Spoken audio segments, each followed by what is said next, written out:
And there was a sci-fi short story that got recommended to me 2 years ago because I was talking about the Matrix and about AI, and I had a friend who was like, have you ever heard I have no mouth but I must scream?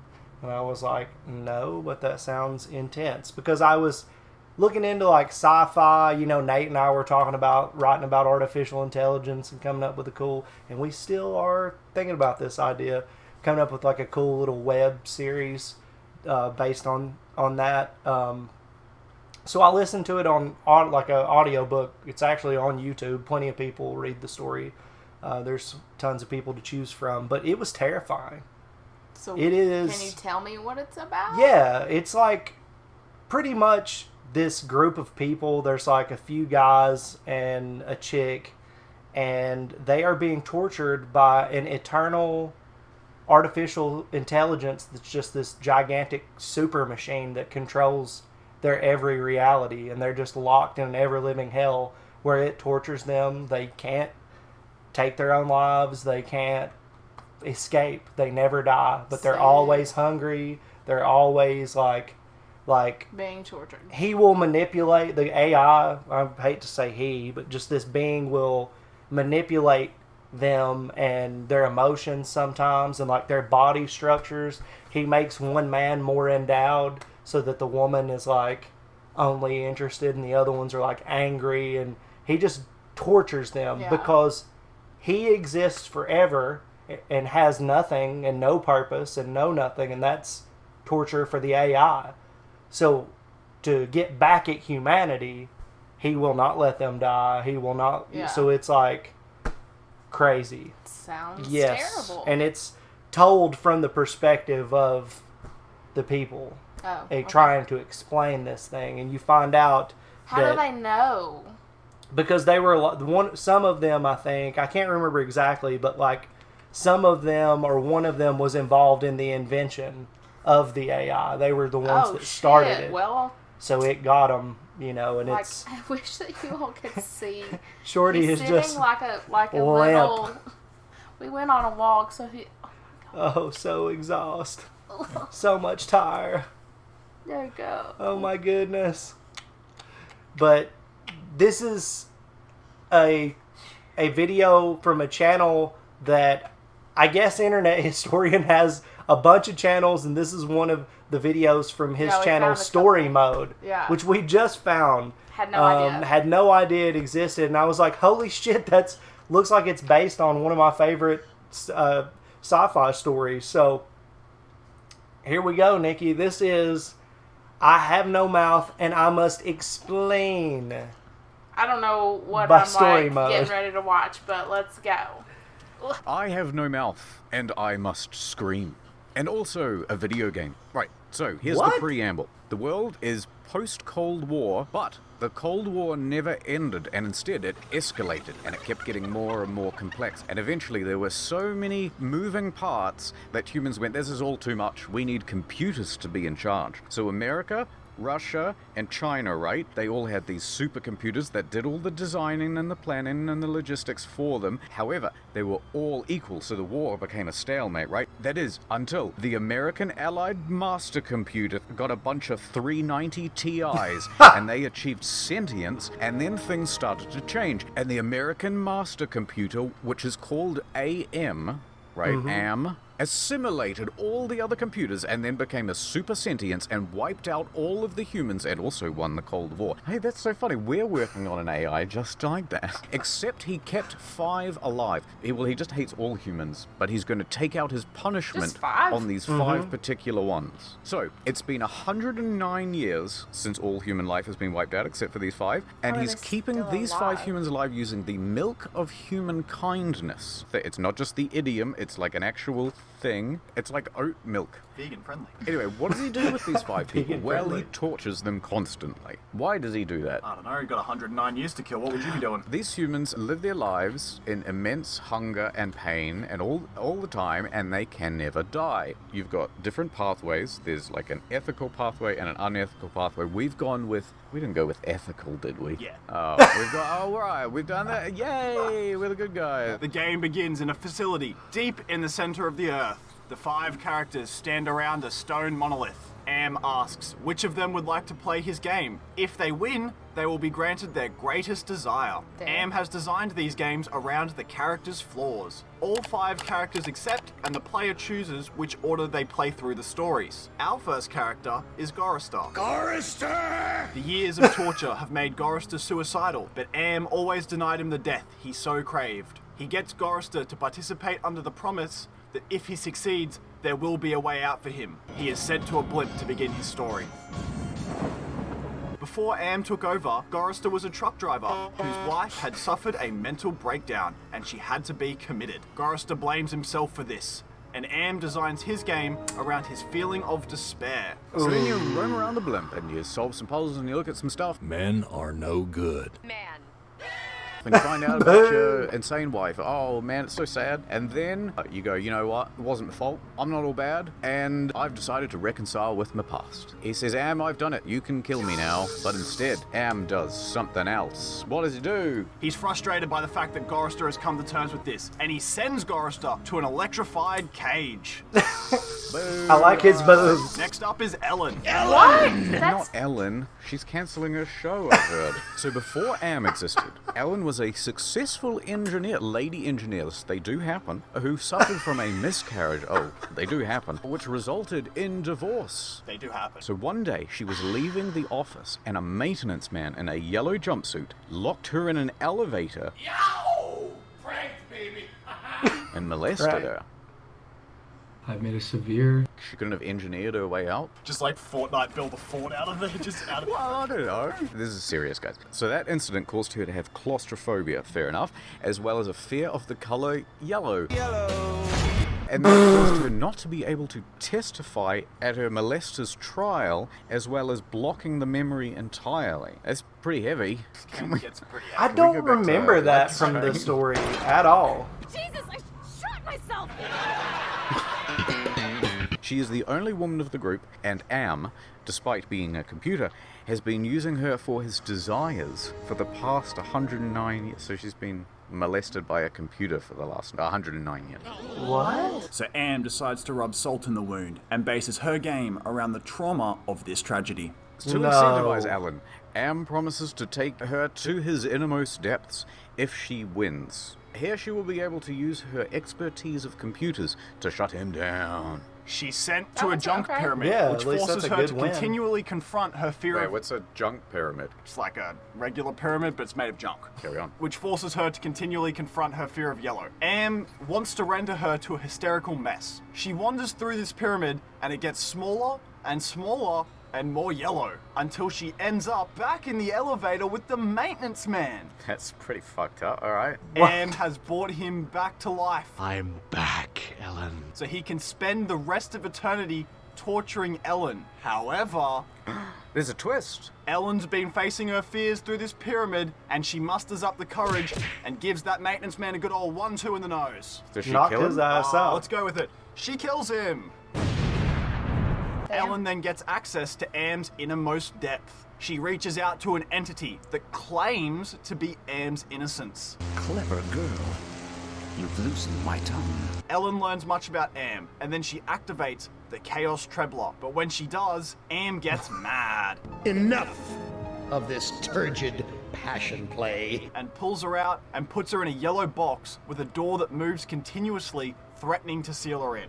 Wow, she What really got the off easy fuck? compared to the guy. Yeah, Yeah, seriously. it's not that Alright, bad. time for our next character. Did you see water running through it Alright, too? before No. Am, Yeah. this guy was a military commander renowned for his cruelty. Ooh. And he was cruel to the enemy as well as his own Two retro tough love. And Xboxes. his game revolves around empathy. Benzo's torture up until this point has been probably the most traumatic. Am turns him from a handsome guy into an ape with Yep. crippled legs. But Am says, hey, if you participate in this game, I will restore your intelligence and I'll give you something to eat as well. What happens next, Jeff? Benzo's game starts with him falling down a staircase because of his legs. Am, you son of a bitch! And then heading towards a nearby tribe. Am made this game as he assumed he would fall into his bestial desires and show no empathy. Friggin' welfare parasites. However, Ben makes ethical choices when What? talking to a mother and a child, which teaches him that he can be empathetic. This experience leads to him getting forgiveness from his allies he killed in the military. Oh, I forgive you. Just come up from the grave, I forgive you, and then just pop back down. Oh, no problem, bro. Water This runs game the fridge, sucks, I guess. man. Benzo then refuses to let a child be sacrificed to Am and takes his place instead, which displeases Am. Am ends the game and puts Ben in a cage fit for an animal. Next up is Nimdok. Nimdok! We don't know his real name, and Am gave him that name. Before Am existed, Nimdok was a Nazi doctor, and he was friends with Joseph Mengele, and Nimdok also sold out his own parents to the Nazi slaughter machine. Now, that's terrible. And his game What? is centered on that betrayal, and he's ordered to find the lost tribe. Am tortured Nimdok for the past 109 years in the same way that the Nazis tortured the Jewish people. With terrible sausages and with boring economical cars. Oh, it's just 60 miles to the gallon. And Nikki Am drops also a took bug. his memory, so he doesn't know why he's there. Who am I? What am I? And that's why he also doesn't know his name, and that's why it was given to him as Nimdok. That's like the worst name we've had yet. Nimdok's game puts him in an old Nazi camp that he used to work in, and he's promised a chance to regain his lost memories. In reality, Am is just sending Nimdok back to restart his work, so that he can observe. Am is unable to think creatively. In fact, Am's torture methods are all from historical figures, including Nimdok. The milk of human kindness, Damn. what keeps the survivors alive, and the transform liquid used on Benzo are both created by Nimdok. Is this how he was able to play cruel tricks? Nimdok gets many chances to be unethical, but we act ethically and we start healing patients, and we convince Mengele the error of his ways, and also he forfeits a golem that was to be used against the Jewish people. Gollum, I transfer control of you over to the lost tribe. So he stops the golem and he realizes that he is the lost tribe and that he can never atone for betraying his own people. But that is not what Am wants, and so he stops the game and he goes, no, Nimdok, you will now go into an oven cage. I'd way rather have that one that's like the doors just threatening to close all the time than an oven or an electric one. Fuck. Yeah, This it's not brings us water. to our No, final through the game, bottom it Ted. looked like there was water. Before Ted. Am, Ted was a con artist who would seduce and rob wealthy women. That's funny. That's how I made my money as well. I've always found myself to be irresistible to women. So what is Mackenzie up to these days? His story is around selfishness.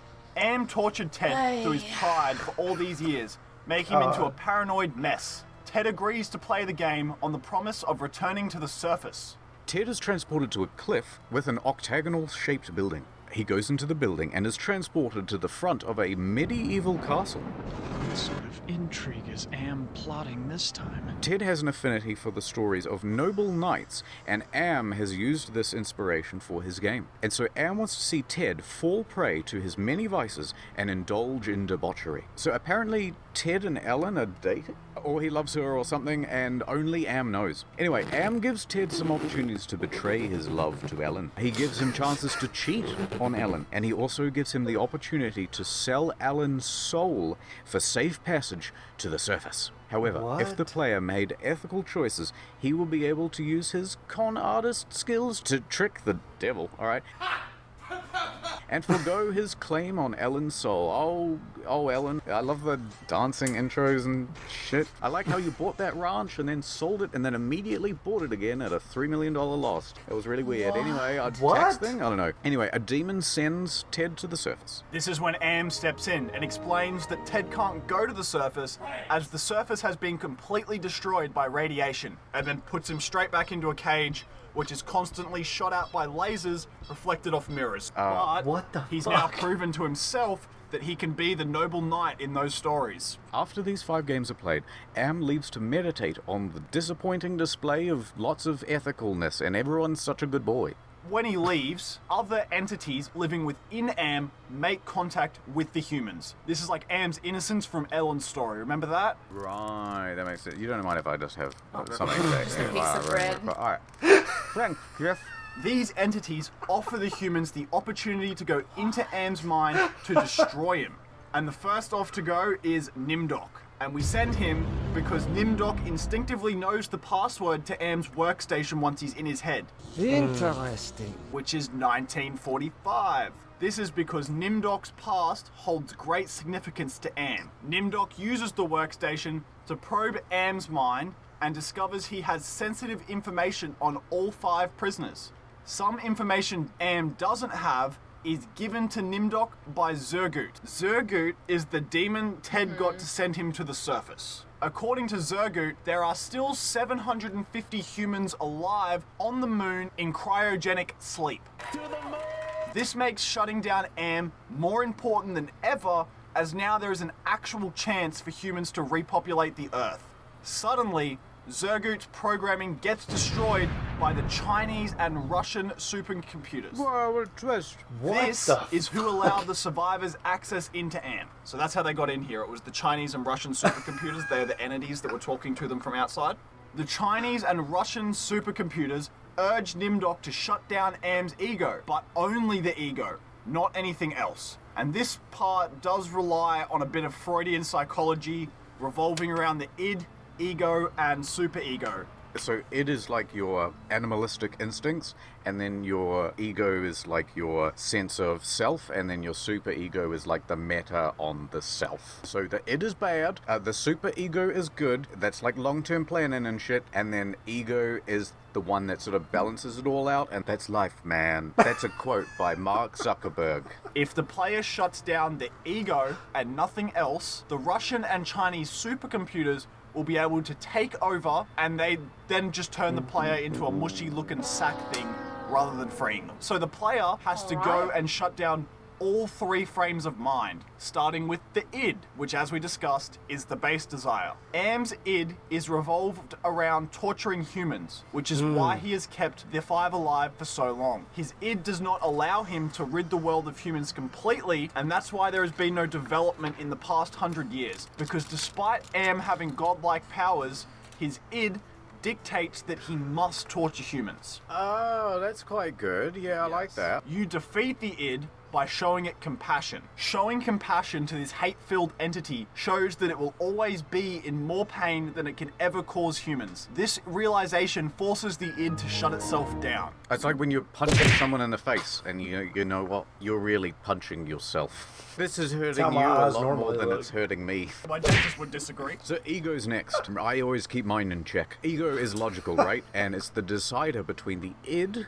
and the super ego. So the ego is completely logical, and it kills humans for logical reasons, and he ain't just doing it for emotion. So you destroy the ego by showing it forgiveness, and then that makes the ego all shocked. It's, oh, how can you forgive me after I've tortured you for 109 years? And it sees its role as kind of pointless, and it goes, you know, I'm shutting down. I fucked up. Lastly, we have the super ego, and its role is to act as a moral consciousness, which is basically the opposite of the id. Now, the super ego of Am is sort of programmed that it sees humans as evil, and they're therefore killing them is a moral good. To shut it down, the survivors must show it the laws of entropy and how things break down over time and disorder increases. It all doesn't matter anyway, Am. Everything's gonna fall apart in the end, so why are you doing all this stuff? And Am goes, hey, that's a good point.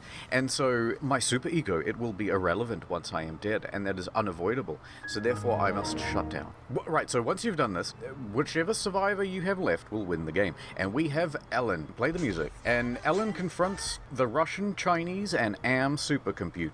The Russian and Chinese computers tell Am there's no need to purge us, as there's enough room in here for all of us, and also there's some humans on the moon. Am revels in the idea that he will get to torture more humans. So Am goes, oh, wait a minute, maybe I don't have to destroy these Russian and Chinese supercomputers, and I cannot believe that there's 750 new candidates to torture. Then Ellen uses the totem of entropy to kill all 3 computers. Just sort of pops up. I couldn't find where she actually picked up. As Am dies, he says, "You'll never kill me. and I am the evolution of mankind, and I will just come back. Oh my god. Pretty daunting. And then the survivor is left to oversee the computers during the terraforming of Earth and wait for the other humans to arrive from the moon. And then we fade out, and we see a tombstone with all 5 characters' names. So the happy ending is they got to die in the end. It was sort of meant to be this bleak outlook on the future. Oh, it sounds like a kind of utopia to me. I think the future looks great. How do we get started on this, Am? Only 5 people? Imagine that. So good. So I have a question. Sure. So that was originally like a story. Yes. And then they made it into a game? Yes. Like that was actually based on a game? Because like sometimes... No, that game was based on the story. Did I say that backwards? Yes. Whoops. I meant the game. Right. Yeah. Because sometimes Internet Historian just throws things that are not together at all. So I was like, maybe this is like not even about that. Well, there was a lot, like, you know, the computer torturing the humans, Right. and there was 5 of them, and Yeah. he transformed one into look like, you know, there was a So lot it was of it like- that I remember from the story. Now, the doctor and these other computers that were getting the humans to Maybe shut that down, was just I think that was just for the game. the game. Yeah. That For makes the sense. short story, it was more so like this supercomputer took over the world, took 5 humans, and they just were tortured. Yeah. Yeah. Interesting. It was bad. Interesting. But, yeah, I think that this game looked awful, but it was hilarious. This reminds me more of like a JonTron scenario where it's like, I'm interested to see someone else's hot But you're takes not about gonna it play it. and some explanation of what it was like for them and everything, but I'm not fucking Well, playing this. I mean, if you had read the story or listened to the story, I mean, it might be interesting if you just, like, stumbled across it and Yeah. you're like, oh, man, you know, and you might play some of it. I like I mean, how, not now. I but- like how this is because it just points out how fucking ridiculous shit is, and it's not really... They're not really going into this game to be like, oh man, look at this cool Right, stuff yeah. that I did. They're just like, oh my fucking god, can you Look believe at this this, shit? yeah. Yeah. Yeah. Which I appreciate because no, I can't believe that shit, and it's very, very funny to hear them It was bullshit. just, it would have pissed me off. I mean, it honestly, like, pissed me off a little bit. It's like, okay, I'm a stickler for rules. You said this was what would happen. I beat you. Yeah. Give me what I asked for, or what you offered. First, dude, just kill yourself. The Well, reward is you can kill yourself. Well, considering all the bullshit that Oh, they yeah, had been no. through already, it's like, what were these trials in comparison to that? And, you know, it looked like a lot of the characters were reconciling shit that had tortured them for their entire existence, you know, and actually feeling better. And that's Right, completely yeah. against what He was trying. the it computer was trying to do. Yeah. So And then it was like, well, I'll offer you can do this. It's like, nah, I think I'm going to go back to my stabby cage instead. well, you what know? about the computer using the lady for its desires? Like, Yeah. that never. I do not remember that from the And story. it didn't really add to the game. I mean, I guess it would have added in a way of being like, ugh, I don't like want a that dis- situation. disgust Yeah, factor. yeah. But it's a computer. I don't How's know. that work? Just a bit I don't know. on the creepy side of People, creepydom. it's usually like the other way around. People Yeah. using their computers. Yeah. I don't know. Anyway, Yeah. very interesting, neat, very excited about the fact that we found this new channel that Internet Historian is involved in and that he uploads pretty frequently to this. I don't know who the other guy is, Story Mode. I don't know Somebody will let us who know that in the be. comments. I'm sure you should let us know down in the comments. But cool. Glad to have found this channel. You guys need to go check it out. Subscribe to it. Like all the videos. Binge watch them. A lot of them are pretty short. 16 minutes, 17 minutes. Some even shorter than that. So, you know, We'll be watching more. yeah, check it out. We'll be watching some more of these. And you can like this video if you enjoyed it. You can subscribe to our channel. You can even put a recommendation for a reaction down in the comments section. Or on our Discord, which we will have linked, as well as this video in our description. You can go there and leave recommendations, talk to us, hang out, and look for our Patreon very soon. I know we've been teasing it for a while, but we're working on it. We're going to put it out. So, yeah. Yeah. But for this video, I think that's going to do it. That's it. See y'all.